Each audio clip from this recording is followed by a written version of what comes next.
বলছে ওটা কাটে দিয়ে আবার শুরু করো।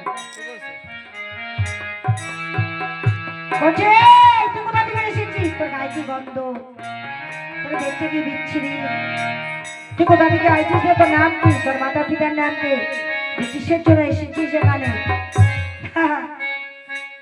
ধলুমালু এসআইআর শুরু করে দিয়েছে। হনুমানের সাথে যতই বুদ্ধি করো ঘর করার কাছে কোনো বুদ্ধি খাটে না। হনুমান বলছে রে দাঁড় ছেড়ে দে, দাঁড় ছেড়ে দে, না হলে আমার একটা মুষ্টির ঘাই তোর ষষ্ঠী পুজো করে দেবো। আমি 40 মানে হনুমান, আমি এসেছি রাজার কাছে দাঁড় ছাড়। আমার নাম হনুমান, আমি অযোধ্যা নগর থেকে এসেছি। বলছে আমার রাজা ভয় পাবে, দেখবেন মা শিক্ষিত কিন্তু ইশারায় বোঝে মাগো,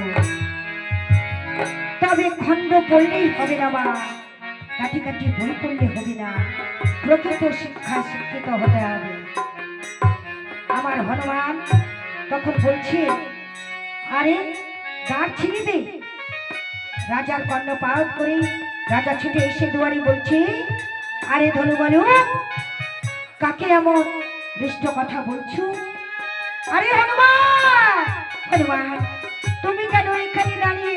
শুনো শুনো হনুমান, তোমার দেশে প্রভু কেমন আছে বলো? তোমার অযোধ্যা নগর কেমন আছে? বলছে তেমন একটা ভালো নেই।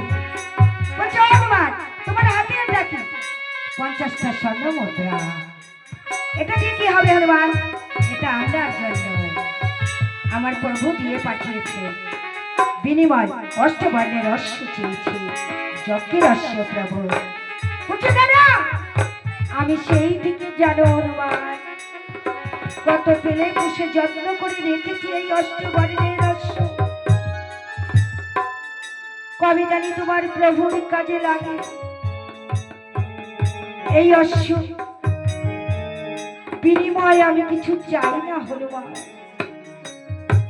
তুমি মাটির মধ্যে কেন হনুমান, তুমি আমার বক্ষে আসো, তুমি সারাদিন রাম নাম জপ তপ, তুমি রামের আশেপাশে তোমার প্রভুর সঙ্গে থাকো, জনমে জনমে এক জনমে হয় না ভজনা,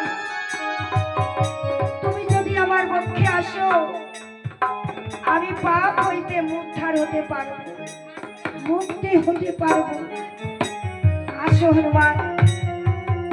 এর মধ্যে হাত মুজড়া মুজড়ি দেখে রাজা বোঝা সারা এই ধনুমালু এদের মধ্যে আসক্তি রয়েছে। বলছো হনুমান